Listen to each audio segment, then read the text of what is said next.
Presented by Mike, the Big Cheese.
Welcome back to the Heavy Metal Mayhem Radio Show. It is Sunday, May 18th, 2025. We had a beautiful weekend here in New York. It's about time. It's been nothing but rain. I feel like we have to build Noah's Ark to get out of this. I mean, it's like been nonstop rain for the last couple of weeks, but we had a beautiful weekend. I had my niece's wedding, so I want to say congratulations to her and our new husband, Jake. We had a beautiful time there, and we got a great show for everybody tonight. Chris Caffery of Savatage is our guest. My buddy Matt Hanchuck from Wreck-Defy and Gutter Creek is also on tonight's show. So stick around. We got two great guests, two great interviews, hopefully. We'll see how they go. But right there, Attacker with Slay's Blade, Jersey's finest. Bob Mitchell, the original singer from Attacker. He's working on his autobiography. It'd be nice if it came out sometime soon. I know it takes a while to put these things together. And, it's got to be difficult writing that because, you're not always the best person in the world, even the ones I think they are. I mean, if I sat down and wrote a book about myself, I'd only want to put the good stuff in there, not the bad stuff. And there's a lot of bad stuff to go with the good stuff. So, you got to be honest when you're writing stuff about yourself and, tell a whole story. So hopefully he does that, especially with the Attacker days, the early days, and the ins and outs of the band. It would be great to hear that, as well as more about his personal life. Bob is a great guy. I love him. Been on the show so many times over the years, and I wish him the best of luck and the best of health. He's had a lot of ups and downs health-wise, but he looks like he's on the up right now, so that's a good thing. So definitely looking forward to that autobiography. All right, how about we do some Thatcher, Speed Demon.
right, Iman wanted to hear Savage Thrust last week, Mistress of the Night. I think every time we talk about reissues or re-releases, he says somebody has to do this one, and I really think they do.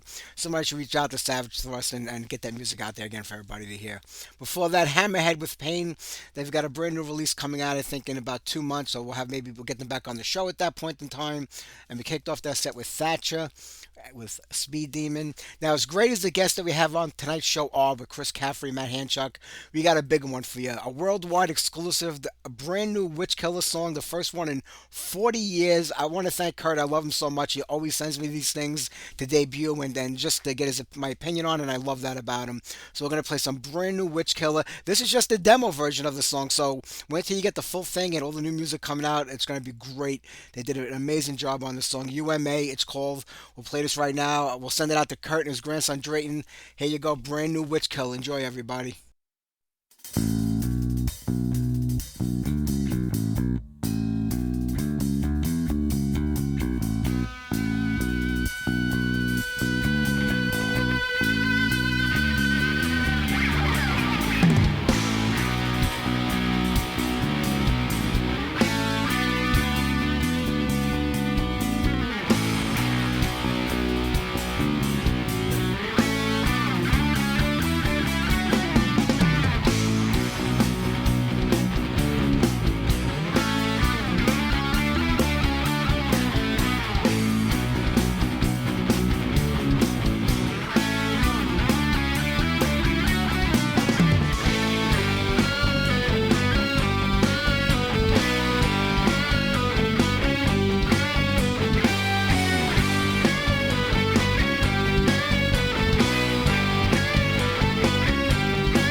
Sealed with the promise, thy will be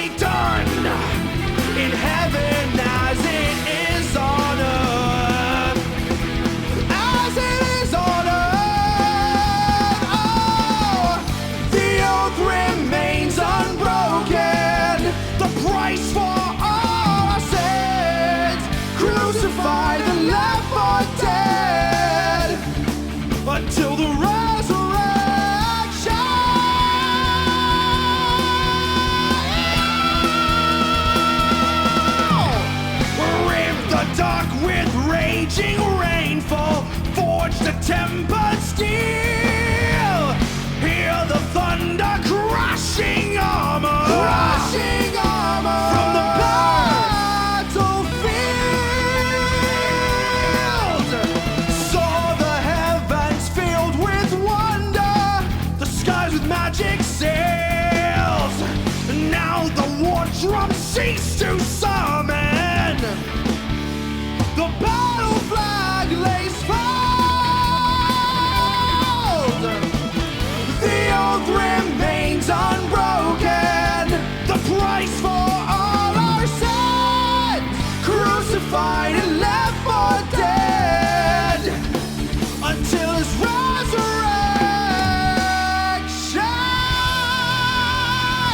His resurrection.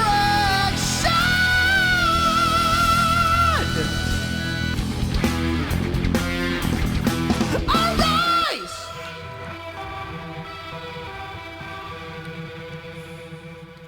Oh man, that is so good. I can't wait for the rest of this stuff to come out. James was definitely a great choice to take over the vocals in that band. Kudos, Kurt. Excellent job, my friend. There you go. Brand new Witch Killer, the first music in 40 years. Can you believe it? It doesn't feel that long ago, but we just said this when we spoke to Kurt a few weeks back. All right, we're going to play some Dr. Butcher right now and get into the interview with Chris Caffery. So sit back, relax, and enjoy.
Chris, this is Mike. Can you hear me?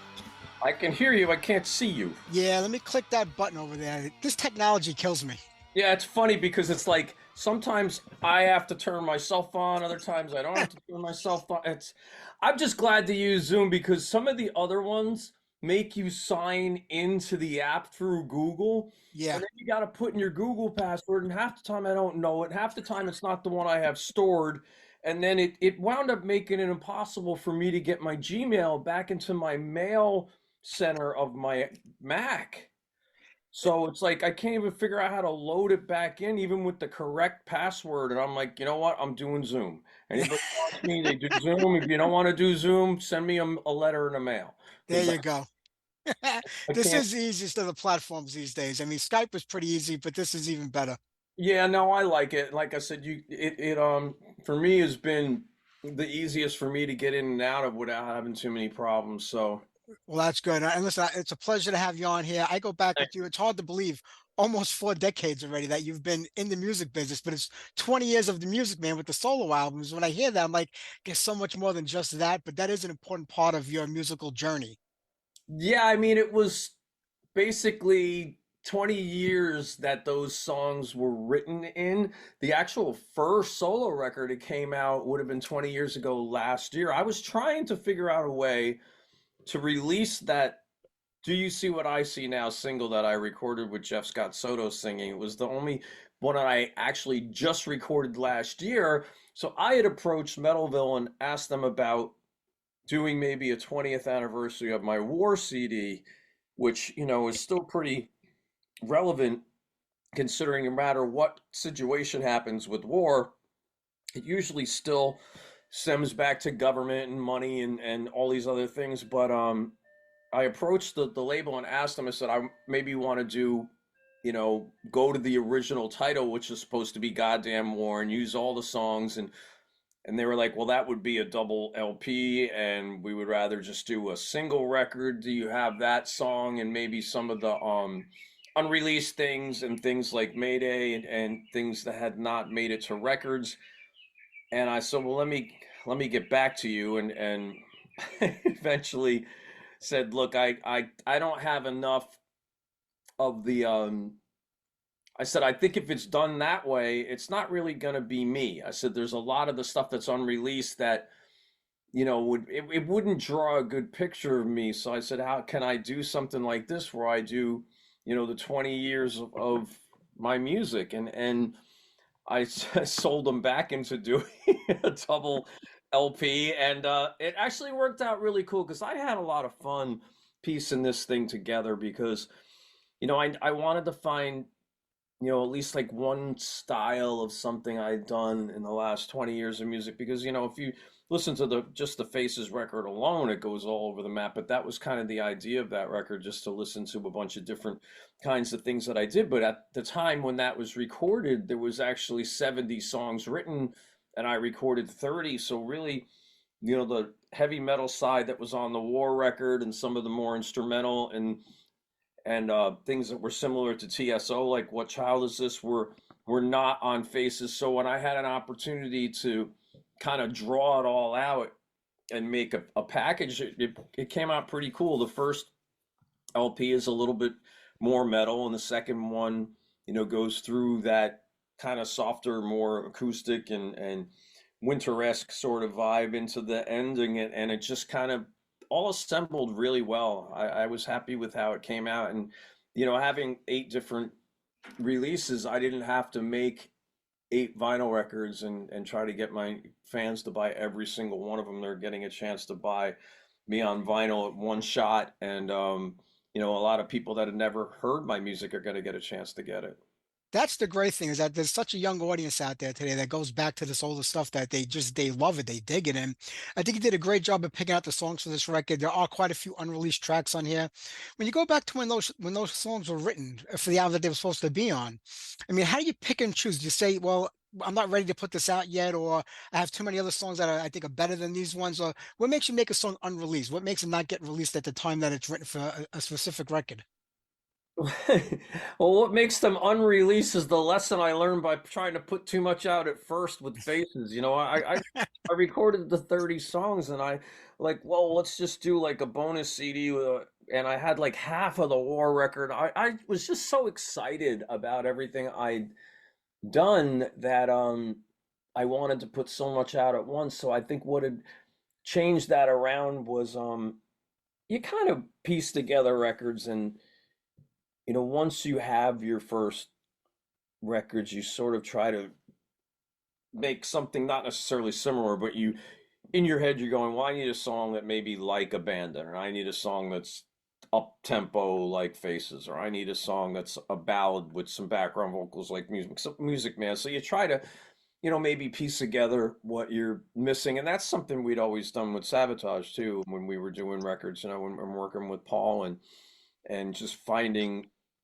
the song that was going to be similar to Chance, or the song that was going to be like Believe, or the song that were going to be, like the Beyond the Doors of the Dark or the Mountain Kings, where you wanted to get the heavier one. So it was always that. And then, once that thing is all pieced together, you have your time, and then you just kind of figure that out that way. But some of the stuff like Then She's Gone is just something that I recorded in my sleep, not in my sleep, but in my bedroom one night really late when I'd gotten home and just started reflecting on a couple different relationships that had shattered over a short period of time, and one of them was my fault and one of them was not my fault at all. And that's kind of what that message of that song is. It's like you have people in your life that you expect to be there forever, and all of a sudden they're gone, and you never really have a distinct way of figuring out how that is or isn't going to work, but it kind of went that way. Yeah, you just mentioned Paul O'Neill, and a guy who's been a big part of your musical journey in life. And Alan Fry was a good friend of mine for many years before he passed away. And he told me a story about how he ran to you and you became a part of Heaven in those early, in the mid 80s, sometime around 85, 87, that area.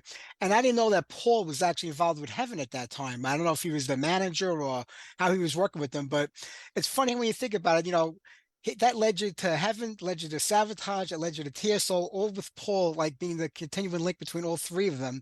And between that was a just an amazing roller coaster ride of, like a musical journey to get to TSO. I mean, they say you have to be in the right place at the right time. Would you pinpoint, your career to going back to the Heaven days, meeting Paul and having everything kind of escalate from there to get to where you are today? You're in one of the biggest touring bands in the world. Every year you go out there and you just blow the place apart with TSO. I mean, how was that journey from Heaven to that? Well, I actually got pretty lucky with something. I had my dog is looking for attention. I had the fortunate ability to have my brother's ID.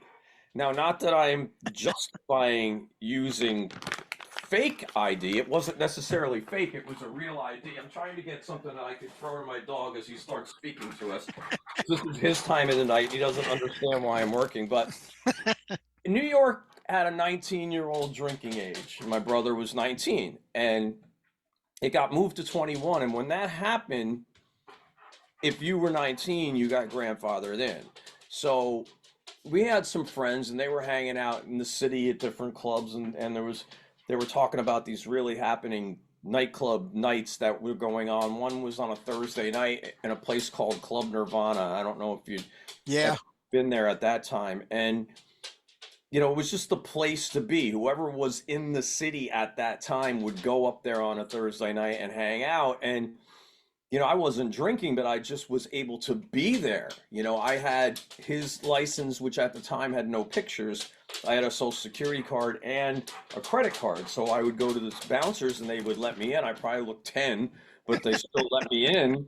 And I knew who Heaven was because it was funny. I actually was pretty good friends with Ray Gillen, and Ray hadn't really started working with Paul yet, but Ray was singing in Rondinelli, and Rondinelli started working with Lieber Krebs with that group, and Paul was there, and Paul had started working with Ray, but I went one New Year's Eve to see Heaven, and Ray was going there, so I went to hang out with him, and his girlfriend and some people, and that's when Knocking on Heaven's Door was on MTV, and that band was doing really well. And there was this guy that came up to the table and said hi, and he had a leather jacket on and white shirt and black jeans and long hair. We didn't have the sunglasses on at the time, but that was Paul. And it was funny because when I was in the Nirvana place that one night, I had a cassette tape on me and I heard that Mitch was out of heaven. So this would have been probably that was probably New Year's Eve 85 into 86, and this was probably 86 when I met Alan. And I handed him the tape, and he called me from LA like a day later and said he wanted me to do the gig. So when he got back from LA, I went into Lieber Krebs, and all of a sudden, this guy walks in the room with the white shirt on, and it was Paul. And that's when I started working with him. We were writing and going in the studio. My first professional paycheck from anybody pro was Paul when he was managing and producing Heaven. And there's some things that went down business wise with Alan, and that wasn't just going to work out for that band. And Paul at that time, going into the end of 86 into 87, started working with Savatage, and he said, I've got this band that Atlantic asked me to get involved with, because Paul was really good friends with Jason Flom, and he was actually the guy who would sign Savatage to Atlantic, and Jason wanted Paul to help them because Paul's work on that Heaven record was very good, and he'd done some work on some stuff for Lieber Krebs. He was just starting to do really well and develop as a producer and a writer. So he got me um, into the idea of becoming the extra guitar player in Savatage. She's like, this band's sound, I think, is going to be needing to be bigger live. And that's when the whole concept of a plan happened with me becoming that guitarist. And they were going out on a Dio tour. I learned all their songs and was ready to go and play. And the band really didn't want another guitar player. So they told Paul they hired some kid in Florida to play guitar and keyboards live, and that they didn't need me. And that's when I was like, no, I want this gig. So Yeah. I offered to pay for my own plane ticket and fly down there. And I said, if it works out, cover my ticket and I'll stay and do the tour. If it doesn't, I'll go home. And I had a chance to at least see, if I was right or wrong about this band. And, I did that tour. It was like a little bit of a roller coaster ride. But by the time they were getting done with Gutter Ballet, they realized that, we were close enough friends and the sound was really good when I played with them. That's how I got the gig. I went and played 5 minutes and they were like, we want you to do this. Even when they didn't want a guitar player, it sounded so good that they decided to use me. And that's when I'd gotten into that band. So yeah, that my whole career really just planted its place there, and even when I'd left to work with my brother at that point in time, which was kind of, I think a rookie mistake for me. I didn't really know how the business worked. And, back then, if you played in more than one band, you were a whore. So I really didn't want to do two bands, but I should have stayed in Savatage and tried the stuff with my brother. And I didn't do that, which was a big mistake because, I didn't really need to be that involved with Savatage in the studio at the times. But I made that decision, and then once John was out after Streets, we got together and started working. So I was really only away from them for about a year, at the most, maybe a year and a half, and then I was back into the fold with Dr. Butcher and got back into Savatage after Chris passed, and I've been just a part of that family. It's going to be, now you're looking at this is 39 years since I started working with Paul. It's 38 years since I was working with Savatage. So it was almost 40 years ago. That's a long time. And I had a conversation with an artist last week on my show, and he was in a band in the 2000s that had been around since the 80s. He was with them for over a decade, wrote most of the record that came out during that time, all the songs on there. And we got to talking about Foreign and how there's no original members left in the band. And Savatage kind of falls into that category too. And he was like, well, I wrote all of those songs, my songs, as well as, the band, but I won't start that band up because the lead singer's doing his own version of that band, so I'm not going to get involved in that. He's the original guy that started the band. And then I thought about that. I was like, you're right. Even though you're not the original member or one of the original members, you were a main part of that band for so long. Why can't you take claim to the name of the band and your rights to being in that band? And I was thinking about that. I had a whole new approach to the way I look at a lot of the bands that are out there without original members. Now I know John would have loved to have done it, but he's got a lot of medical stuff going on right now. He's got to take care of Well, I his health. mean, John is still there in the band in the same way that, Paul was a member of TSO. John is that with Savatage now until he's able to get onto the stage. And we filmed a video with him to use live of a new recording of Believe. So we actually got to play along with him, and Zach and him were parting vocals in that, so it was like a duet with John without John being there. Yeah, And, you know, the original Savatage, of course, Chris had passed, so you had, I think the very first recording they did, John was playing bass, so it was just basically him and his brother and Wackles, so John's still around and he's still a big part of the band. And if you want to really get technical with things, which you can, I'm the original second guitar player in Savatage. There never was one. that's true. So if you really want to look at it that way, I'm not replacing anybody other than myself. I'm playing Chris's parts, but I'm coming back into Savatage as me, who was the original fifth member of the band. So if you really want to get technical with it, I'm not somebody who's entering a band that I didn't start. I'm entering a band that added a position for me as the first person to have it. And that's kind of a crazy way to look at it, but it really wasn't that far away from when they actually had started. It was only a few years out from the start. Yeah. And that, like I said, was my bad decision to have wandered away. I bet you if I was on that Streets cover and you had me and Johnny there, out of the four people in that picture, there would really be not many, a lot less people having anything to say at the moment. And I kind of, I have my different feelings about that sort of thing because, we wouldn't be talking about Savatage if we didn't keep Savatage going. You wouldn't want to, fall into the bands that never played again or worked on their music and turn around and maybe assemble and do a couple club shows or an appearance at a festival here and there. It's like we continued Savatage after John was out of the band, and True.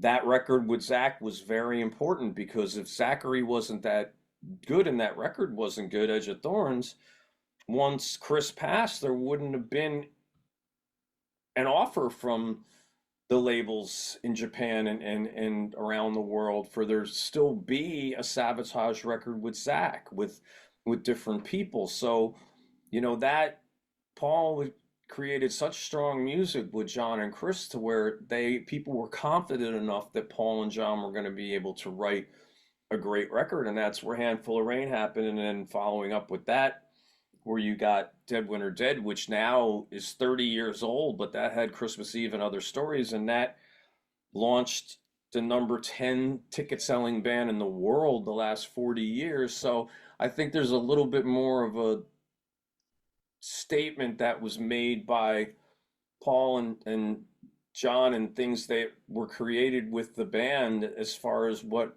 Savatage was about. We were about keeping the music alive the same way that we're about keeping Paul's music alive, so the idea that Paul had always said was to do that. That's why he had TSO with so many different vocalists, not only just for the live situation to where people don't have to sing 10 or 15 songs a night, but for the future where you're able to to hand the torch over.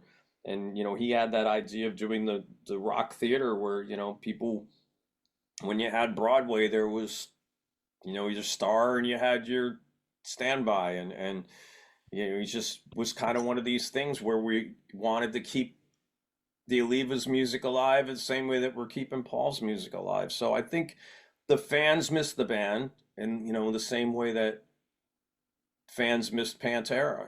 That came out with without either of the brothers playing. John's still a big, huge part of this. We at least are fortunate enough to have John still there, but we had the demand from the fans and the new fans. Fans that are I'm running into kids now that are 21 years old that were negative 2 years old when we did our last tour.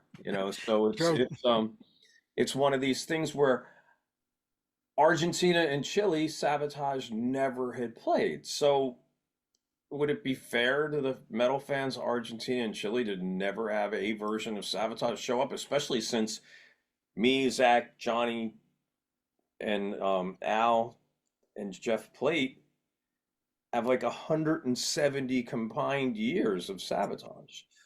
So there's a lot of time. And we had done, like 23 different Savatage songs live throughout the TSO tours that we did in the winter time, and the Beethoven tours, and the one European tour had a bunch more. So there was always a huge Savatage element in the heavier side of the TSO music too, because so much of that was written by Paul and John together the same way Savatage was. And that whole type of voice that Zach used on Dead Winter Dead, especially in the Not What You See kind of songs, it's like that was a lot of the Broadway side that Paul was incorporating into his Romanoff music, stuff you haven't even heard yet, but that was something that he put together with the Olivas in the Streets record, and was developing that whole different style. So I think all of us are really proud and happy to not only be a part of what it is we did with TSO, and how we're keeping that alive, but to see just what is going on with Savatage as we play the music again. It's like I'll take what's 99.9% positive towards any of the negativity any day. Yeah, I agree. I mean, when you and John were both out of Savatage for a while, you had Dr. Butcher going. He wrote some amazing music for that record. When you get back into Savatage again and John's there, and even when Zach comes into the band, was it difficult? Because John is such a prolific songwriter and really is the pulse of that band. I mean, because it's his signature that kind of created the sound of that group. Was it difficult for you to get your songwriting in there? Did John know that you could, come up with the stuff that would belong on a Savatage record? No, the reason why it wasn't difficult for me to get my songwriting is because, a song like The Chair was 100% my music. John wrote the melodies and like probably 75% of the lyrics. I think I wrote the lyrics for the middle section, but there was Butcher songs that were entirely me writing the music. So, and that's something Paul O'Neill was aware of. And, as we went in, it just little parts and pieces that I'd done throughout time, people knew that I could write. I mean, the actually the solo section for Taunting Cobras was a chorus of a Butcher song, and when we just got into Dead Winter Dead, there was guitar parts that I had written, and things that just Paul was able to tell. And then when we got together for the writing of Wake of Magellan, we were in a warehouse in Florida like Savatage was, and we started playing, and that's when you know the song Wake of Magellan that I had co-writing in, and Morning Sun that I had written in,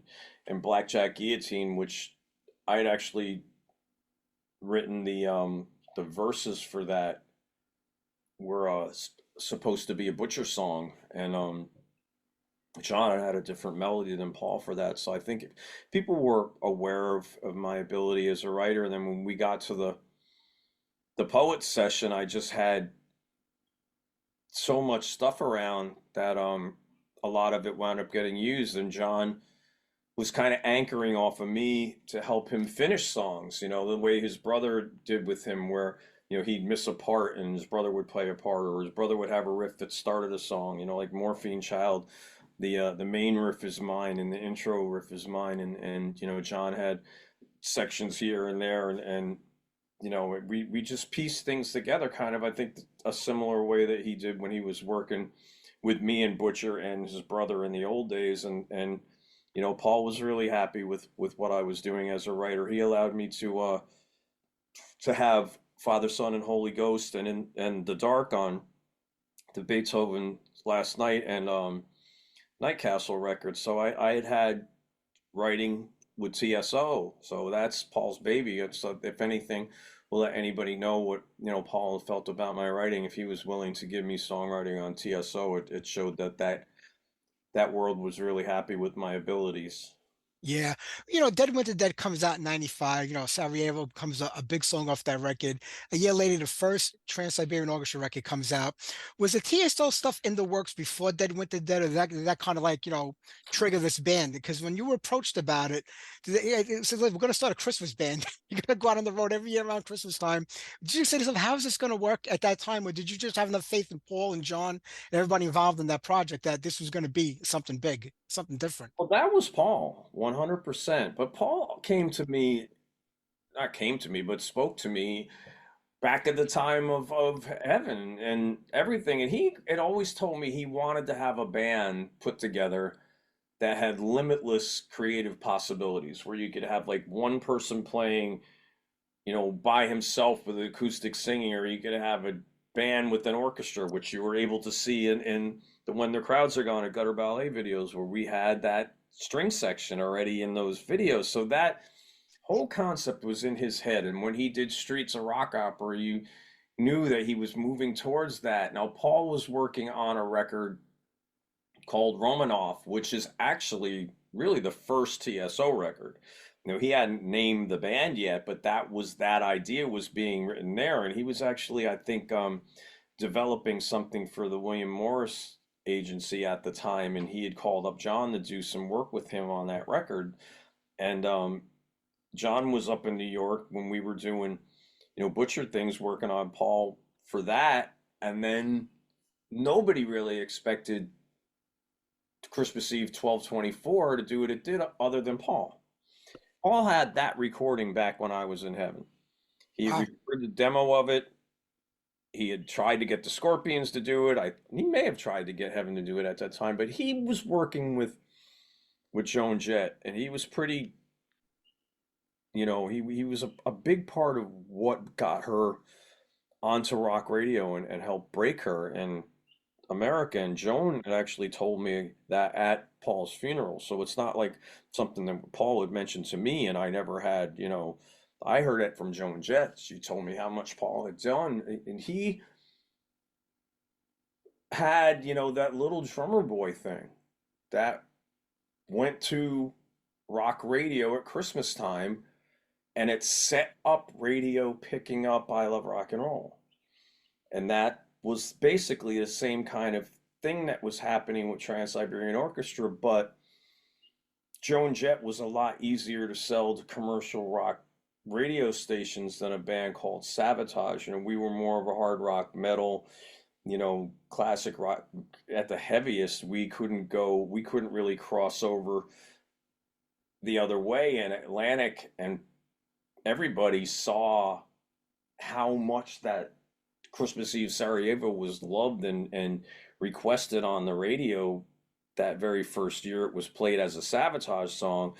So Paul just, put Romanoff aside and used that as a time to get in and write the first record of the Christmas trilogy. I mean, he had the idea for the trilogy put together, but not as a complete record with music. So the music was written around the idea he had of Christmas Eve and Other Stories. And nobody really knew exactly what it would do from there. I remember listening to the mix of 12/24 when we were mixing Dead Winter Dead, and I said, Paul, I really think there's a gold record in this song. And he said, from your lips to God's ears, boss. But Paul was always really confident in what that piece of music could do. And, we had no idea exactly how much it was going to change all of our lives, but it did. So that was Paul. We just sat back and kind of watched. We were writing Wake of Magellan. I remember having a conversation with Paul probably in October or November of 96 and asking him about something. And he's like, now listen, Chris, when TSO headlines arenas, we hadn't even had a record out yet. TSO had not released a record, and Paul was already in the conversation of when it headlines arenas. So that's how much of a visionary and how driven Paul was. I never saw anybody be able to make things happen the same way he did. He was incredibly motivated, but he was also incredibly talented and gifted in the ability to get his message across. And, he just made things happen. And, a few years later, we were talking about something. He's like, now when TSO headlines stadiums, and it's like, all right, well, we didn't have a stadium we could play in December, but we did play two shows in Dallas on the same day. You did two shows in New Jersey. In New Jersey, there's 26,000 people, and in Dallas, there's 25,000 people. So you got over 50,000 people in one day, and that's basically a stadium. And it's like he literally would make those kind of magical things happen. And all of us with Savatage, I mean, we were the only band Paul really knew at that time. He was the only band we were the only band he was managing, really. So when it came time for TSO to happen and to go on the road, he's like, you guys we're gonna try to do some shows. So we didn't even know what to expect then, but now going into touring year 26 and year 29 of TSO, it's pretty crazy just how much that thing keeps developing, and you see more new people come every year. It's an accomplishment for me. I was blessed to have somebody like Paul in my life. He was kind of like my dad too, so it was like an older brother dad figure that was always had your back. It was so weird when Paul passed away. Usually when something like that happened in my life, I would call him, and I was like, who am I gonna call and talk about Paul being not there anymore? It was a real difficult thing for me to deal with, and a lot of times it still is, because it's you just want to make sure that you're doing the right thing for these people. Like the same thing with Chris, I want to make sure that I'm representing him the right way, and I never let him down. And with Paul, that I'm representing him and his legacy the right way, and I'm not letting him down. So it puts a real positive pressure on me, but I definitely I feel those two guys around me all the time. They're such a huge part of influencing everything I did. Chris is a guitar player and a guitar writer and performer, and Paul as a writer and producer and lyricist, and just a father figure, manager, business perspective, everything like that, how to handle life and people, and making sure that you're nice to every person as much as you can possibly be at all times. And there's just so many different things that I learned from Paul. None of us are perfect, and we went through our periods in time in life when you'd be out somewhere at night and say and do the wrong things, and you might be a person for the very first time who didn't know you and saw you at the not the most wonderful conditions of your brain cells, and like, that Caffery guy is this is some, well, if you were to meet me on a Saturday afternoon somewhere in the mall, you might have a different opinion than you did at me at 5 in the morning at the scrap bar. It's like, Hey, but listen, whatever.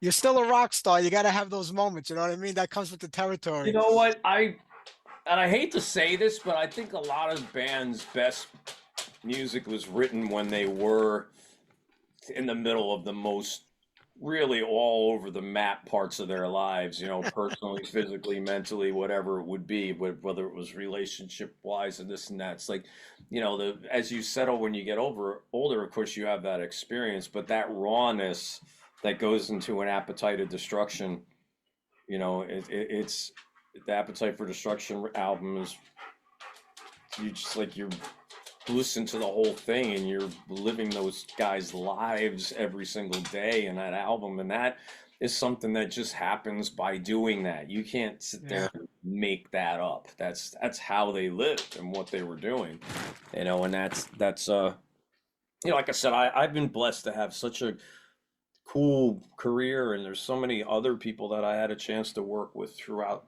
all those times, like working with Ripper and working with Doro and working with Metal Church, and my opportunities to play with so many different great singers and musicians, and in the TSO band, and the special guests we had, like the Daltrys and the Tylers and Joe Walsh and stuff like that. It's just been a real really awesome ride, and now it's just my thing that I always try to do is be the best me I can be, and make sure that I take care of myself, and get up on that stage and try to make everybody that is still alive, proud, and everybody that's watching us from the heavens proud. Yeah, and you've done a good job of that, Chris. And I know you got the Savatage tour coming up in June, so that's right around the corner. TSO will be at the end of the year. I mean, is there any plans for a new Spirits of Fire record? Anything happening with that right now? Anything else cooking maybe different Oh, than what you got? here's the thing with that. I had no desire to join any other bands. If you noticed, I did the Metallium record, but I really wasn't a member of that band, even though I had no idea they signed their record deal by telling the label I was in the band. I learned that after the record was done being mixed and I was getting ready to go home. I thought I was just there to produce it and co-write it. And Lars, God rest his soul, was like, if you leave and do not get into a photo with us, my house of cards will fall apart. I'm like, uh-oh. So yeah, I mean, I just really I when Sabotage stopped playing, we never broke up. We just stopped playing. That's when people say it's a reunion. It's like, no, actually, I consider us we were frozen like in Austin Powers. Yeah. You know, we were cryogenically frozen for 23 years. But I never joined anything or wanted to. I did Ripper's solo record. I played on his tour. We opened for Heaven and Hell, the very last tour that Ronnie Dio did. And speaking of that, his 15th year since he passed was today. But Yeah. my first tour as a kid when I was 19 was playing with Savatage opening for Dio. But I never wanted to do the project band or anything. But Frontier Records came to me and asked me about doing a record with Ripper, and I was a huge fan of the work that Roy Zia did with Halford and Dickinson, and I just really wanted to meet this Roy Z guy. I just saw his name. I'm like, who is this guy that's able to do Accident of Birth? It's like one of the coolest metal records ever. So I was like, okay, this would be fun. I could do a record with Ripper, and it's a metal band, and I can't really do another Dr. Butcher record right now because the idea was for me not to work with the Savatage singers because we were always talking about Savatage coming back out again. So I was like, this is a good way for me to create a metal record that's not me singing, and Ripper and Frontiers butted heads, and when it came time to do the second record, there was no Ripper, and then I didn't know it was going to be no Roy Z too. But I had the music, and I had no problem doing an album. I actually wanted to use Mark from Accept. He's been a friend of mine for a long time, and accepted giving him permission to do it. But Frontiers wanted somebody a little bit more melodic, and Fabio's a really great singer. I had no problem with that. But the reason I did that band really was to work with Ripper, and Frontiers was kind of all over the map on how they were acting with what was going on that then, and they always were trying to figure out things with sales and this, that, and the other thing, and it just became not fun. I did that record to have fun with Ripper, and I liked doing the second one, and all that work was done mostly during the COVID year, so it was great to have that to do. But you know, we haven't talked about doing another one. To be quite honest with you, I don't really have any desire to. The only thing I want to do right now is what I'm doing. I'm playing with my band is back out on the Yeah. road, and I'm playing with Savatage, and I have the blessing of being a part of TSO every year, and when time allows it, I'll do my solo stuff, and I still live close by to Jimmy Sturr, that gentleman who's won 18 Grammys in polka. And when I get a chance, I go on cruises and do really big festivals and shows with him when I can, just for fun, because he's a great guy, and I enjoy making him proud of having me as a part of his live show. But I just like I said, I don't really have a desire to do anything else right now, and I definitely don't have the need to. My time is very limited. So if I do anything, it would be another one of my records, or possibly one day another Butcher record. But for now, I'm not really looking to piece together a different band. Well, I know we're always going to get good music from you over the years. We only got about a minute left because they give you 40 minutes here on Zoom. And Uh-oh. I want the 20 years of the Music Man, Metalville Records. What a great job you did putting these two CDs and two albums together. And the Yeah, biggest thing is, if you want to set up another link, we got 1 minute. I could get back on just to finish talking about that record a little, since we it, didn't. it, it took me about an hour to figure out how to put this link on here. I Okay, am, all right. Anyway, yeah, I'm really excited about it. There's a couple videos out now. I'm going to be releasing a video for the song with Soto that do you see what I see now? It's going to be coming out right before the release. I'm very excited for it. I'm excited to have my first vinyl, and I just want to thank everybody for being on the ride with me. And thank you for the interview. Chris, thank you. And I'm waiting for the Big Mouth reunion. I hope that happens soon. All right, thank you very much. Take care. Bye bye. All right.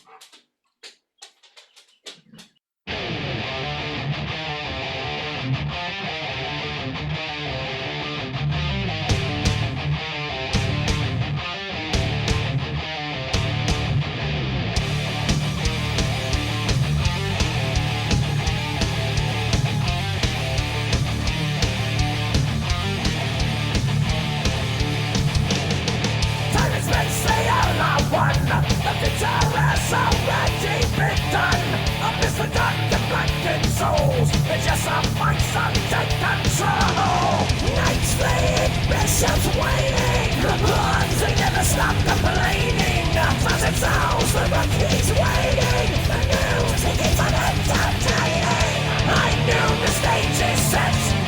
I'll leave it left and right, but when the king is checked, it's now the jester's course. My course.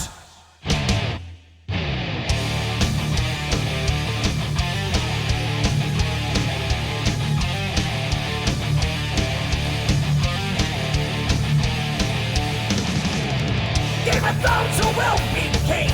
A bird strip, the bards will sing. Not for you and free for me.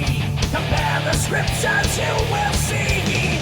Knights fleeing, bishops waiting. The horns, they never stop complaining. Tons of souls, the rookies waiting.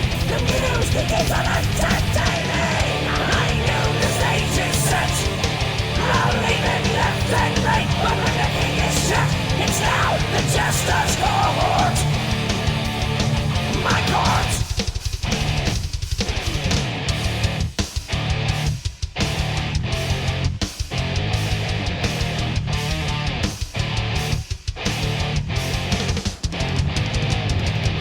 Well, I know it's never pretty. Slave all your life until the king's in check, and now, yes now, it's the jester's court.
Man, Chris is a great guy to talk to. We could have kept the interview going for a lot longer.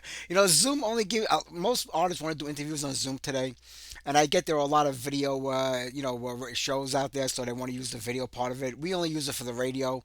It's audio only because that's what we have here. We don't do a video show. But you only get 40 minutes of time on Zoom for free. If you want more than that, you got to pay for the premium account. And I don't do a lot of Zoom interviews. I try to do them all live on air over the phone. That way, it's easier to just connect and do it that way. But when they have press days, I like to use the Zoom, and I don't know if it's worth paying for a premium account just for every now and then for those one or two interviews I might run over. I noticed that the later the interviews with a lot of these artists, there's no. If you do these interviews go like from morning till night. So if you get in the daytime or the afternoon, you're limited to like 30 minutes usually for an interview. But I noticed that when I've been getting them later in the day or later at night, they're willing to go longer because there's not as many people lined up at that time of night to do it. So there's nobody behind you, so you have extra time. But you could talk to Chris forever, and even though you know how I feel about bands being out there with no original members, I can't crucify the guy. I can't. You can't be mean to a guest that comes on your show.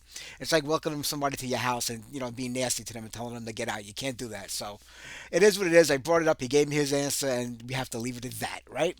All right. Well, we still have Matt Hanchuck from Wreck-Defy and Gutter Creek. Matt is the busiest guy in heavy metal. He's always got something coming out. We'll get to him in a little bit. Just to remind everybody, next week there's no show 2 Sundays from now. The first Sunday of June, I believe it's June 1st. I have a family affair to go to, and I'm not going to rush back. It's my nephew's child's baptism, so we're going to be out that day. So next week, Nige Rocket from Onslaught will be on the show. They got a new retrospective record out. We'll talk to him all about that. And Tommy Lee Flood, the ex-Banshee singer, who had a solo record out that nobody really heard of back in the day. And Heaven and Hell are going to re-release it, give it a Heaven and Hell touch and spin. So we'll be talking to Tommy live next week. And that's at the week off. And I'm just lining up all of the guests for the month of June. And we got a lot of great ones coming up so far. So we'll get into that a little later on. But how about we do, let me see here. You know what I have to get to before we start running out of time? Christian wanted to hear ESP, Don't Put Up a Fight. So let's get that on for him right now.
There you go, Power Lord with Merciless Titans. And before that, for Christian, ESP with Don't Put Up a Fight.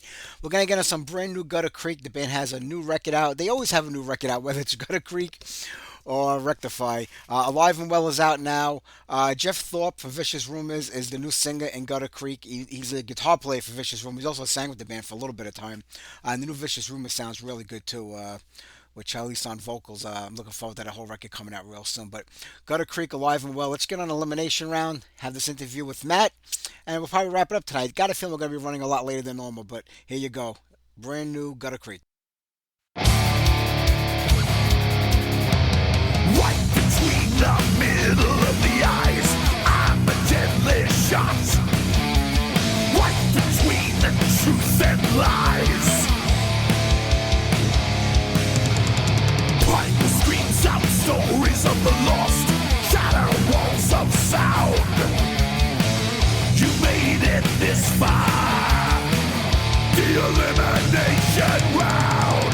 Looking for trouble in a harsh place, looking for thrills in a dead space, looking for answers never found, looking for a way out. The way is down. Looking for peace inside a war, looking to deal, make a score, looking for time.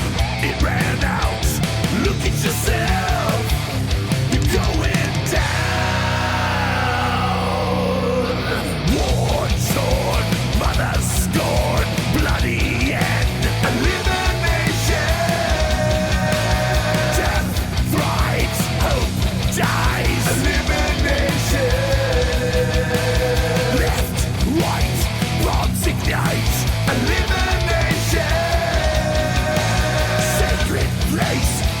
erased. Elimination.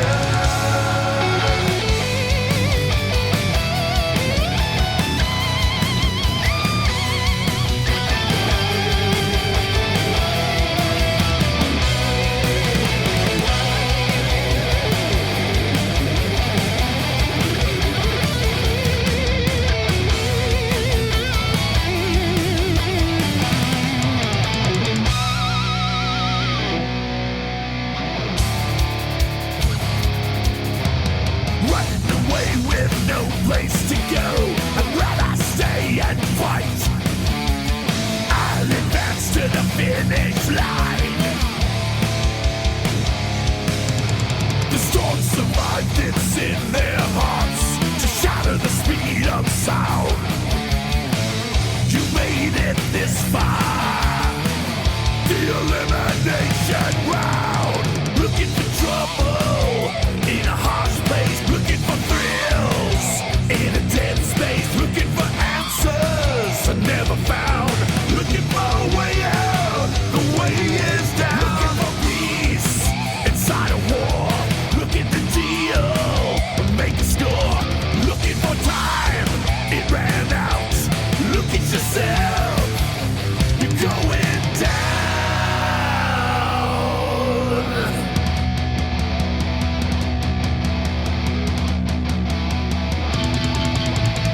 War-torn, mother scorn, bloody end, elimination.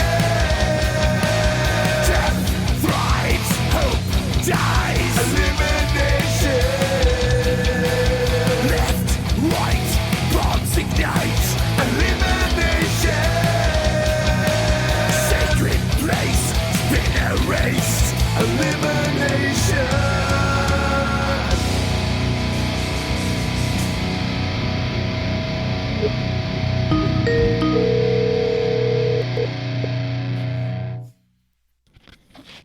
G'day, sir. Hey, how are you, man? How you been? Good, man. How are you? I'm doing great, man. It's a pleasure to talk with you again. And man, you were one busy beaver, man. You put out a lot of music over the last couple of years. Right on, man. Yeah, well, I enjoy it, buddy. I enjoy it a lot, so it's real. shows. It's not contrived, man. It's totally who I am, and I just like writing tunes and working with different guys and making people smile with riffs and stuff. I enjoy it. Well, you absolutely do that. And you can hear that it's real in the music because when music is forced or faked or just written for the sake of writing it, and a lot of bands have to do that, and they do that, you can tell in the songs. There's something there that just sounds phony about it. Nothing on the Wreck-Defy record or the new Gutter Creek record sound that way. It sounds like you were just in the moment and everything just came out the way it was supposed to come out. Awesome, man. I appreciate that. Like I was saying, what a busy couple of years. I mean, 2 years ago, the last Gutter Creek record, a new one now, new Wreck-Defy this year, a year ago, another new Wreck-Defy. I mean, like I said, you're really busy. And what I love is that, you kind of separated these two things, because every musician, I think every artist has different creative vibes going on. They feel one way one day the next. And you were able to separate those into two completely different projects and two different bands. Yeah, thanks, man. Thanks for noticing too. I think they are pretty drastically different from one another. Oh, absolutely, no doubt about that. And I mean, do you feel like the two bands you have now is enough to satisfy you, or do you feel like there's still music in you that might come out that wouldn't fit any of those two formats? Funny you should ask. I'm working on a record of acoustic jams right now. It's kind of like the inspiration was kind of like Days of the New. I don't know if you remember that band. Yeah. Days of the New kind of meets Hangover Volume 4 by Black Label, that type of thing. Yeah, man, and it's the same kind of concept by which it's a full band. It's not just like acoustic campfire. There's a drummer, bass player, but all the guitar riffing is acoustic. Save for some of the solos, I decided to plug in for keep the solos because I'm not Zakk Wylde. I can't really shred on an acoustic. So, I wanted to keep the guitar solos in there, but I didn't want to diminish the quality by, trying to wank on an acoustic. So I cheated a little bit, if you will, and plugged in for those parts. But yeah, and I'm actually doing all the vocals on it too. So it's a completely different project for me again. I don't have the confidence with it yet because it's not mixed and mastered. So I really, I'm not sure when it'll come out, but you asked about other stuff, and there's definitely that project in the works right now. That's going to be great. I mean, when you're sitting there writing this music and something like that comes out, you say to yourself, "Here we go again. I'm going to start something new." And, because every time you do, it's like starting over in a way. Well, what it is, I got everything on I got like a bunch of music on an external hard drive. And when I say music, it's more like riffs to a metronome, to a click track. And sometimes, like a lot of my guitars are just tuned differently too. They're not all in the same configured tuning. And I got a bunch of guitars hanging on the walls and shit. So when I grab one and sit down with it, I'll plug in. And if I come up with something that I find is catchy or cool, something I might want to expand upon, I'll automatically just record it like onto my hard drive and save it for later. And then, months will pass. And then I do this quite frequently, like every other day. So then months will pass and I'll go back and check, and it's like, oh, you've got like 60 riffs here, and some of them just they're not all the same sort of, like you said, it's about your emotion at the time as a song. How are you feeling when you pick up your instrument? Not every day do you wake up pissed off like Wreck-Defy. Luckily, right? So some, you know what I mean? So some of these riffs just don't, to call it, to say it's not worthy of a Wreck-Defy song isn't really a fair assessment. It's just that it doesn't meet the criteria of what I'm trying to convey with that band. So, it's a decent sounding riff or something, but it's for something completely different than what Wreck-Defy is. And that's essentially how Gutter Creek became an entity in and of itself. But now I find myself, like you said, writing other stuff that doesn't really fit Gutter Creek's sound either, so, but they're still cool parts, right, man? So, yeah, I guess I'm just a nerdy musician, brother. That's a good thing. But, I know you're the main guy between, in both of those bands as far as the songwriting goes and the music goes. But when you do create a song, you say, this could go either way. I mean, with a little tinkering, it could be Wreck-Defy, it could be Gutter Creek, maybe down the road it could be with the new project you're working on. Do you run it by some of the band members and say, what do you think? Would this work with what we're doing, or should we move it over to here? Because it's two different bands with two different members. I mean, different members in each band also. Yeah, no, I kind of keep control of with the output regarding what I write, like what I envision it being. It kind of is it's sort of my baby, so I decide if it's going to be a Gutter song or a Wreck-Defy song type thing. Are you familiar with the newest Wreck-Defy album, Hybridized? Absolutely. You were sending me clips of it all along as you were doing it, and I get, as soon as it came out, I got it, and holy cow! I mean, you just blew it away with that one too. Chris Poland, thanks, brother. I think he's like another member of the band. He's on so many songs. He is now. He really is, man. We've done 3 albums with Chris, and I just talked to him about working on some instrumental stuff. He's a really humble, down to earth guy, and it's real easy to work with him. So, yeah. But the point I was trying to get at is. There's a song on that record called The Flake, and it's actually tuned to drop B. Everything else on the Wreck-Defy album is in E flat, and the reason is that song, when I originally tracked the rhythm for it, I intended it to be a Gutter Creek song, that one specifically. Okay. And that's why if you notice, the tuning is substantially lower on it. And then the lyrics that I conceived of it, The Flake, it was just so rude and volatile. I thought, this can't be a Gutter Creek song, right? So I called Wags, and I sent it to Wags from Wreck-Defy, and I said, hey, Wags, I said, let's do this for the Wreck-Defy album. I'm going to add this song. And he's like, yeah, Wags is great too to work with. So I sent, but that song was originally written for Gutter Creek. It's funny how it turned into a thrash song. All we did was tweak the drumming a little bit. And I added that breakdown part in the middle so that Chris could throw that long solo in there. And then obviously Wags is just a completely different animal than Jeff, So vocally, it sends it to a different stratosphere, and it turned it into a balls out thrash metal song. But it's interesting to think what that song could have been without all that frantic drumming and a different vocal approach. It might have been a completely different song. Well, it would have been a completely different song, but lyrically it would have been the same, so it would have been interesting to see if it would have had the same effect or not. I'm kind of glad that I made the decision to drop it from Gutter Creek's, track listing and go with the Wreck-Defy album instead. So Anyway, I think it gives a little more substance to the Wreck-Defy album. I think it would have detracted from the Gutter Creek album, if you can appreciate what I'm saying with that.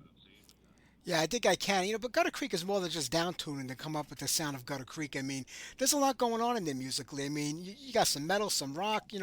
There's that southern blend to some of the songs on there. There's a lot happening in the Yeah. Gutter Creek music. I mean, Thanks to the Face was just an incredible record. Not even 2 years ago. I think just about maybe 2 years ago it came out. Now with the Yeah. Live and Well, I mean, I think this record's a lot heavier than the last record. There's more metal involved in this, but yet there's still that original, Gutter Creek sound from the first two albums mixed in with it. Right, right. I appreciate that, man. That's yeah, I'd say that's a spot on analogy. I think it's definitely darker. I don't yeah, it's definitely a darker record. I think that's another thing. So Thanks to the Face was a different tuning. I tuned down another half step, and it really does give you a different frequency, because I find there's a little more tension, if that's the right word, describing Thanks to the Face. There's a little more tension in that music versus the new Alive and Well, which I feel is a little more of a muddier tone. But yeah, it's got that darker sort of element. And again, I think Jeff's vocals, Soren had a little more, obviously more range than Jeff, but Jeff's got that good guttural baritone sound that, that he can infuse melody into it, where you've got kind of like that Rob Zombie meets the dude from Paradise Lost there. You know what I mean? It's got a really unique kind of tone. It does. One of the tunes in that record that get me going all the time is Elimination Round. I've been playing the shit out of that song. There's just something about Right it. on, The man. riff, and when you're writing music and you're coming up with riffs of different songs, no matter what band it's for, do you say to yourself, "Holy shit, I really got something going on here"? Like, can you tell, like, when you've come up with a riff that just it's going to blow people away when they hear it, or does it just become mundane after a while, where it's just another song to you? I don't know. You hope people are blown away by it, but I never suspect that that's going to be the case. I mean, you know what, man? I send feelers out to guys like yourself when I'm creating records. I kind of keep it tight because I don't want people sharing stuff. But there's certain people that I like yourself. Like, I can tell that I say this endearingly. You're a musical nerd too, right? And that's a good thing. Absolutely. You have the ability. You have the ability to break songs down. And not just listen, but you can hear it, and there's two different things between listening and hearing. You're actually appreciating the time changes. Like you say, there's a lot going on. You can hear the layering and the vocals, the harmonies and stuff. And, to have people appreciate a song that you wrote in any fashion, like in any capacity, is one of the greatest things you can receive as a songwriter, as far as I'm concerned. I mean, it's not about dollars and cents to measure success for me. It's more about just getting the record done and releasing it. That's the success for me. It's like, yeah, you accomplished it. You got another one in the bag. The fact that it resonates with people, well, that's the icing on the cake, man. I mean, that's what motivates you to want to do better, to please those people, because it's a cult following that we have with both bands. I mean, Wreck-Defy doesn't have. It has a little bigger following, but rightfully so. It's been around for a decade. Gutter Creek's still a fairly new band. We dropped our first record in 2021. But not to get too far off topic, the expectation that at least you press 500 CDs, you press 300 LPs, you sell those, and then you do another record. Well, it's probably going to be a lot of the same people that are going to buy them again that bought the last round, right? So I guess as long as those people are happy with the growth of the band or the quality of the riffs, that's all I really worry about, The ones that are throwing their hard-earned money at us, I really hope that they enjoy every track, And I like it when people say that, like, you appreciate Elimination Round. Someone else might, pick, Crawl, and say, Crawl just blew my mind. So it's nice when you get that variance back of opinion, where you different people, gravitate to different songs for whatever reason, be it the hook, the melody, the words within the lyric, whatever it is, brother. Any acknowledgement that's positive, I accept with full praise, and I appreciate it more than words can express. I know you do. But when you think about it, it's amazing what you've created with Gutter Creek in about 4, maybe 5 years. Yeah, Wreck-Defy's had 10 years going, next year, and and it helps that you have the name of Rectify. People know you're from that band, so say, hey, let's check out what Matt's doing right now with Gutter Creek. And maybe they're not saying it wasn't what I expected, but when you think about 3 records in 4.5 years, that's pretty impressive. To have one band today that people talk about is hard to do. We live in a different world today where there's so much going on out there. There's so many outlets to express yourself in musically, but you have 2.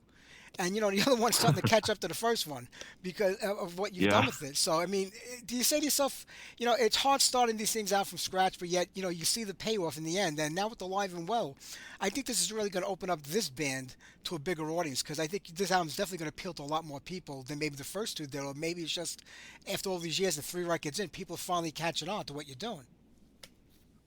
I hope you're right, and all I can hope for is that guys like yourself that have a respectable reputation in this industry, you help spread the word, guys like yourself, and hopefully people give it that 2 minutes to check out a track, and hopefully they like what they hear, and then they go down the rabbit hole eventually and themselves into the catalog, and then they keep coming back for more. I mean, that's kind of how it is. We don't have the ability to tour, we don't have the financial facility for it, for one. But quite honestly, brother, the logistical nightmares of bringing everyone up to where I am is now over. That's the good thing. So moving forward, there's never been as much opportunity to play live as there is now with Gutter Creek, because with the brand new lineup, as you know, I've replaced everybody, drummer, singer, and bass player. So now everyone is within like an hour of each other in Martinez, California area.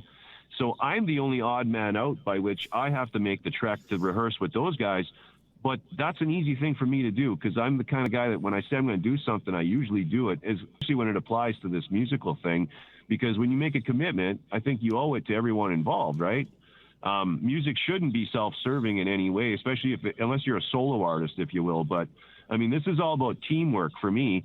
And, the logistical setup, if you will, is just so much more convenient when everyone's down there. Those guys can even rehearse without me, and it just simplifies everything. Having Soren, in Copenhagen on a different continent, it was great working with Soren. I love that guy. I think he's a great singer, but it was never going to work moving forward for live shows, man. And unfortunately, that really is the hindrance that's going to bring us to another level. Like you talked about, that like you can only be a digital band for so long. If no one can put a name or a face to the music, you kind of get lost in the shuffle. But if we ever had an opportunity now to play some shows, if we were asked to open for, a reputable band, we could commit to that now. We're able to do that.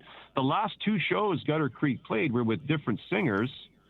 And one was in Alberta last summer, and then we played in Michigan in 23. And both times, man, Soren just couldn't commit to those shows.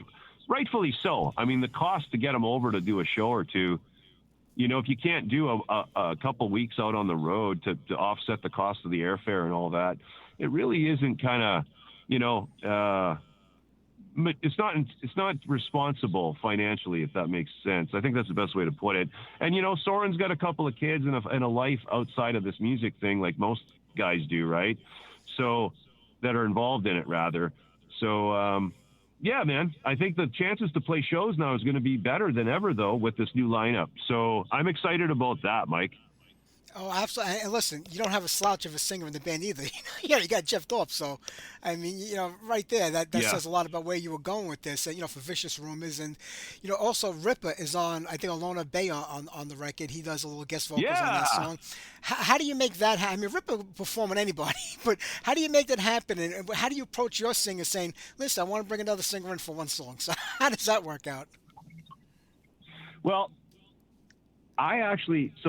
the way it works is I usually demo my songs. I do the vocals to them as well. And then I'll send it, my incarnation of what I have, to whoever is going to be singing. Everyone's right, because I usually think everyone's a better singer than me. Well, they are. but the melodies are I've crafted the melodies, though, right? So all I ask is that they kind of stay true to the melody line, the way the words are cadenced. That's kind of like all I'm asking. That's kind of what I'm doing, is mapping that out for them. So with Ripper, I worked with Ripper a couple years ago on a song called, we did a cover song by a band called Trooper. You know that band? I heard of the band. I Trooper? heard of the band. Yeah. So they're a Canadian kind of 70s era arena rock band. They had this song called Boys in the Bright White Sports Car. And Ripper and I covered that a few years ago.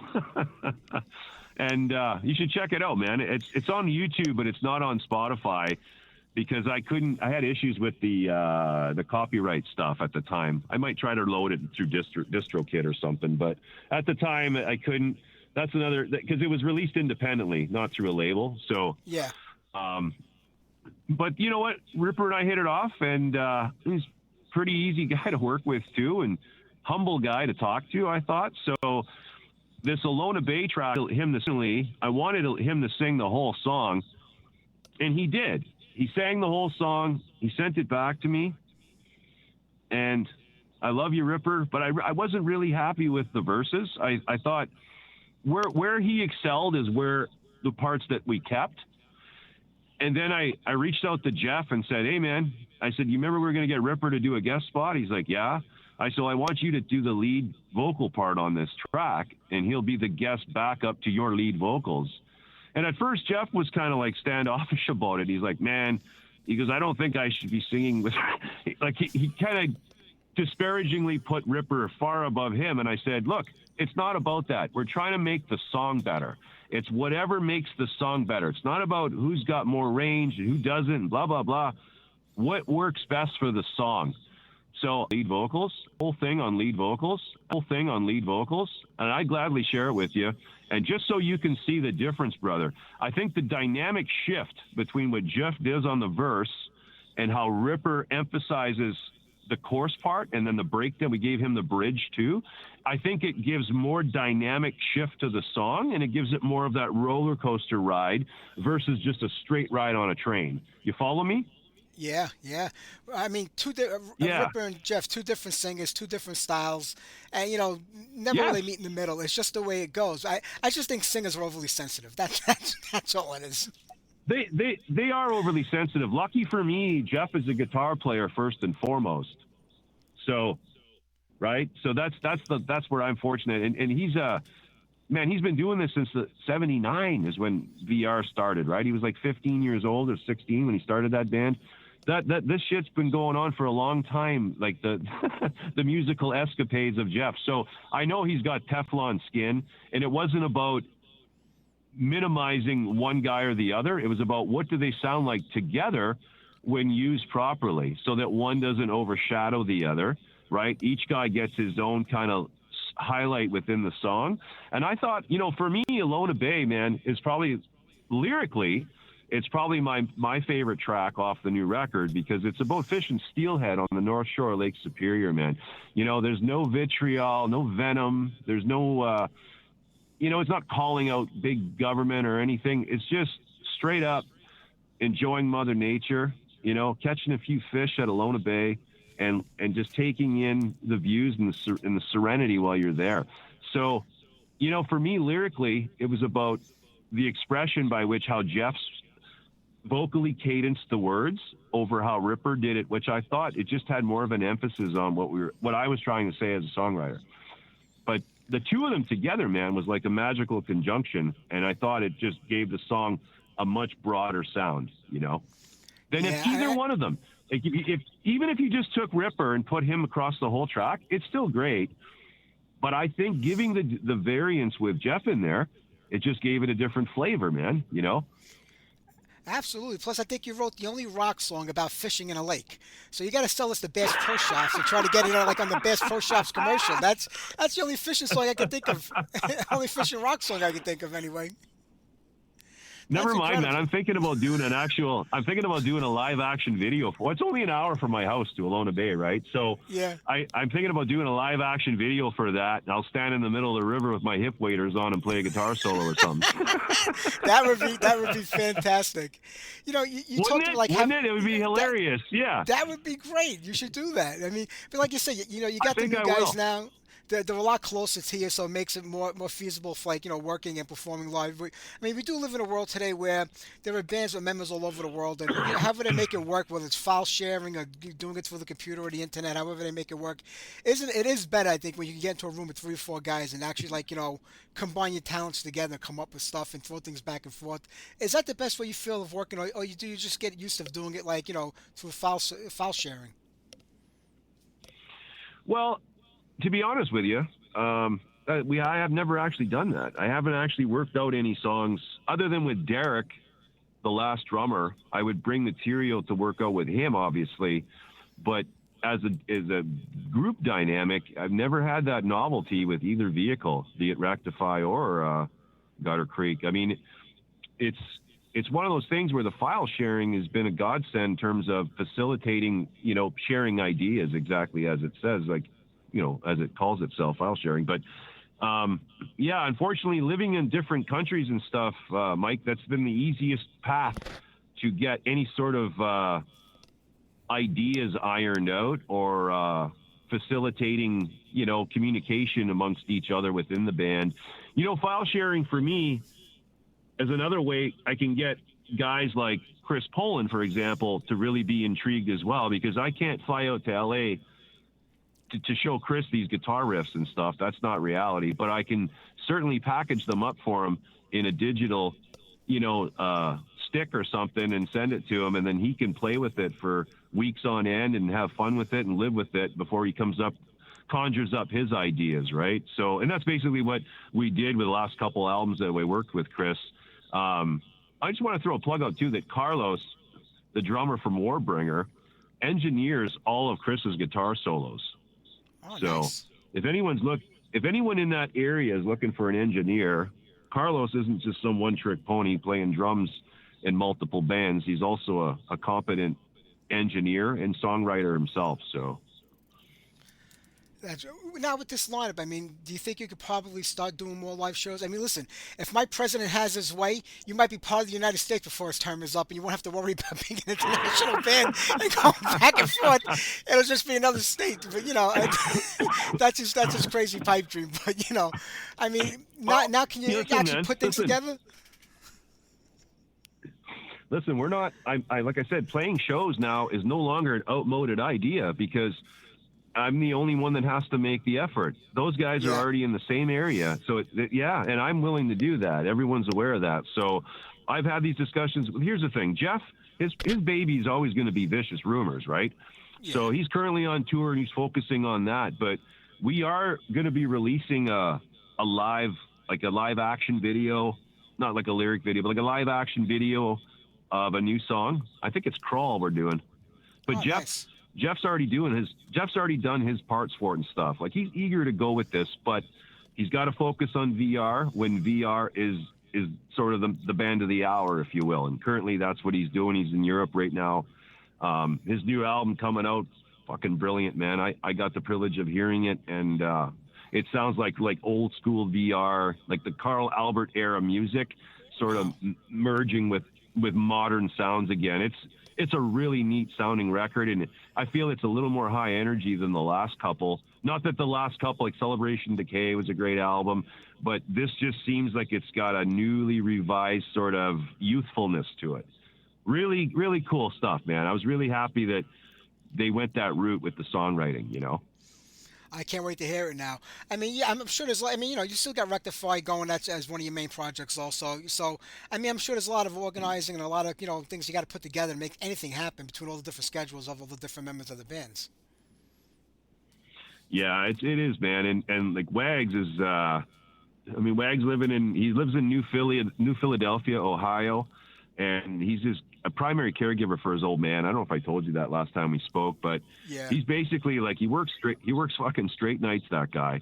And then he looks after his old man. And then throughout the day, he lives and breathes music, and he's got his AC/DC tribute gig, which is his primary cash cow. Those guys sell out like 3,000 seat amphitheaters all the time, man. They're a really good cover band for AC/DC stuff. They're called Dirty Deeds. And, they're one of the foremost covers, man. You go on YouTube, there's a few other AC/DC cover band, tribute bands, but check out Dirty Deeds online. Wags isn't even the singer. He does backing vocals on it and plays Malcolm's parts, but great stuff. And I can't blame him for making that his priority because it pays his bills. You know, Wreck-Defy wouldn't do that for him.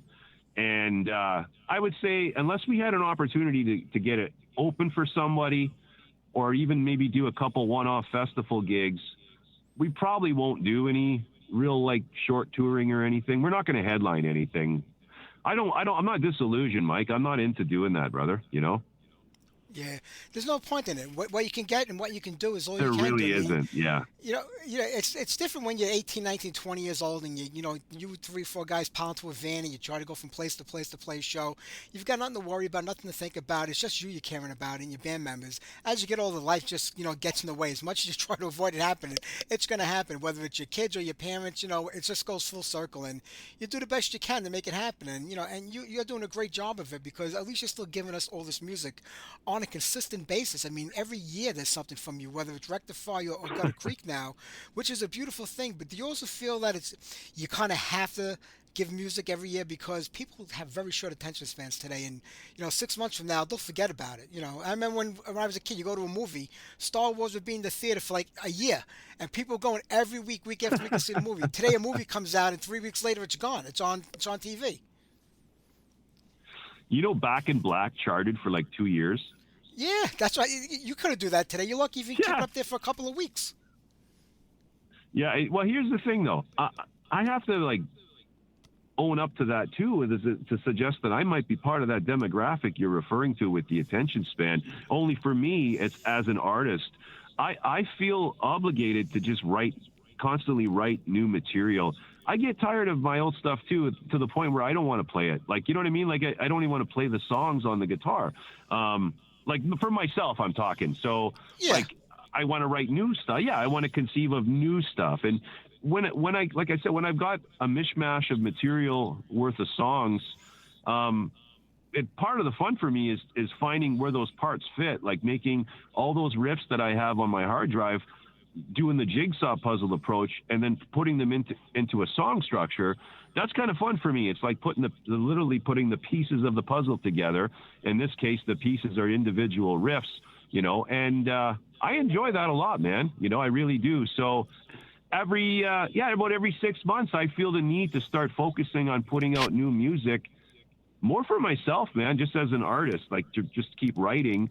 But I already know that we've got that cult sort of diehard following, that it's worth my time to press 500 CDs and I don't have to worry about them sitting in the closet.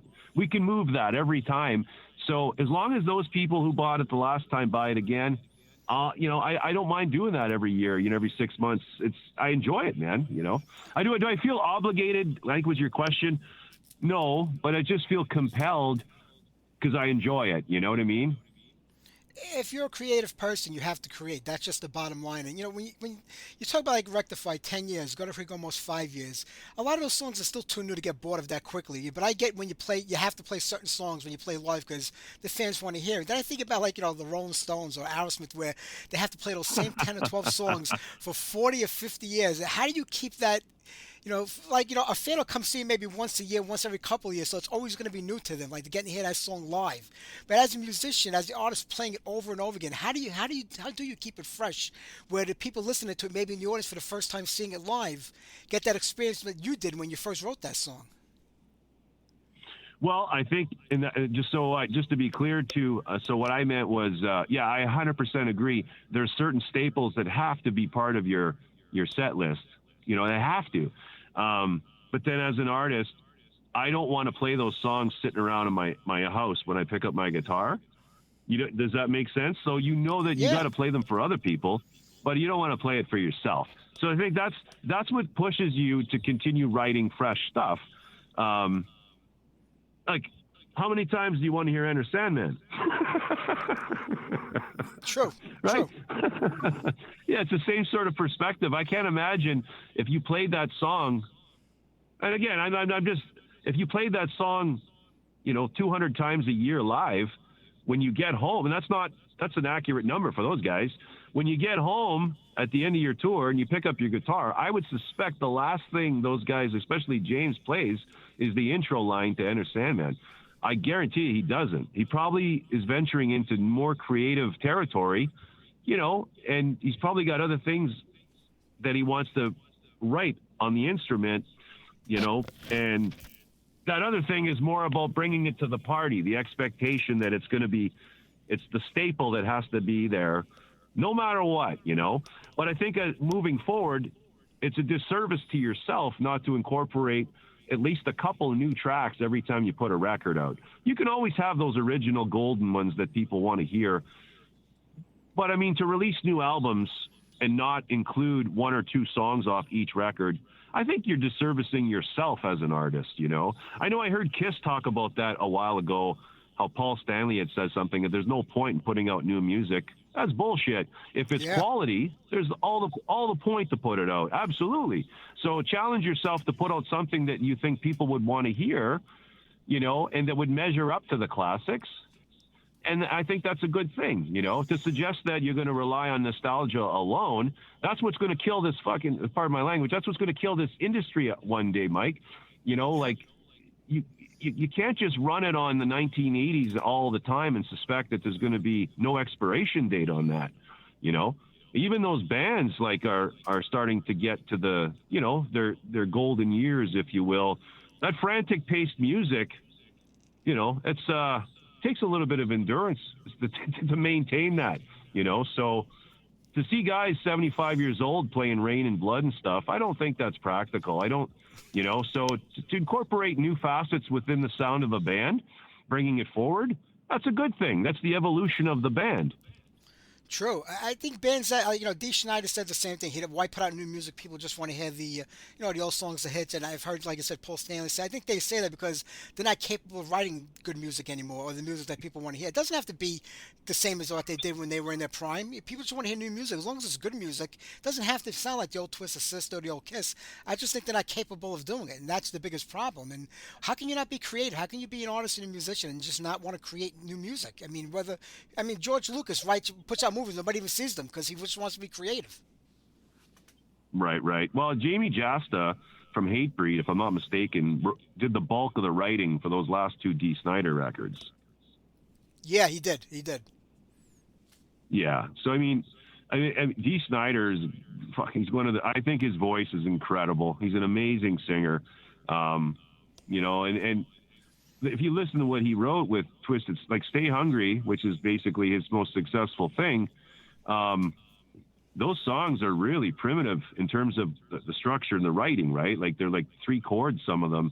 And that's great. That's what that was. It was bubblegum pop rock disguised as heavy metal. And it's kind of like anthemic from that 80s era, MTV sort of explosion. But when you talk about substance, his Widowmaker project to me is the best shit he ever did. And that's because he had, Al Picelli and he had Franco in the band. And, man, he was surrounded by A-list musicians. And those records to me have especially that second one, Stand By for Pain. I think CMC International put that out. Man, to me, that's one of the greatest albums that no one's ever heard of. Yep. You're right.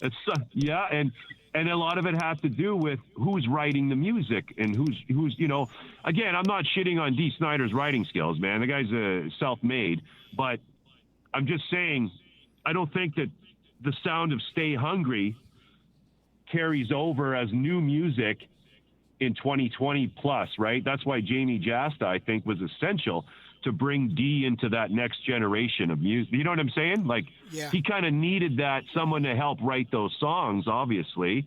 Yeah, no slight at Mr. Snider. He did a amazing job singing them. So that guy's one of the best to ever do it, I think. True. I mean, I think you always have to evolve in this business, whether you like it or not. I mean, I come from the 70s and 80s, so that's the music I grew up with. That's music that's always going to hold a special place in my heart. But I didn't turn my back on whatever came out in the 90s or the 2000s or the next decade. I listen to everything that comes out. You never know what's going to catch your ear or what you're going to get turned on to. And it's a shame when people just get locked into one certain thing and don't open up to a lot of other stuff that's happening, because you'd be surprised what you find out there. 100%, man. I couldn't agree more with you. It's crazy. Hey Matt, I'm not going to keep you. I know you got a whole bunch of interviews to do today. And I want to play some songs off the new record, some Wreck-Defy stuff before the show actually ends because, like anything else, people don't listen to more than a half hour and they get bored and turn things off. It's a crazy world we live in. Right on, man. Hey, the new Wreck-Defy album, the song "Hybridized." Play that one for us. You got it. I will get that on next. Thanks, brother, and I appreciate you taking the time to talk to me and try to bring some light and notoriety to both projects. Guys like you, Mike, like I said, you're the backbone of the industry. It's not the artists, it's the guys that are spreading the word that we're even out there. So thank you again for having me, Mike, and God bless. I respect you, and I hope you have a wonderful day, sir. You too, Matt. Take care, my friend. We're going to play the hell out of this record for you. Okay, Mike. Talk to you later, buddy. Bye-bye. Take care. Bye-bye.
All right, brand new Gutter Creek, alive and well, and right there, brand new Rectify with Hybridized. Pick them up, support music, support these bands. I want to thank Chris and Matt for being on tonight's show. Next week, Nige Rocket from Onslaught, Tommy Lee Flood, the ex-singer of Banshee, will be on here live, so don't forget to tune in. It's also Memorial Day weekend here in the USA, so we'll do a summer kickoff show playing a lot of summertime music. There you go. I want to thank everybody for listening tonight. I appreciate it like always. I will see you guys next week. How about we do a little bitches sin to wrap things up here tonight? Ain't life a bitch? Take care, everybody. Have a great week.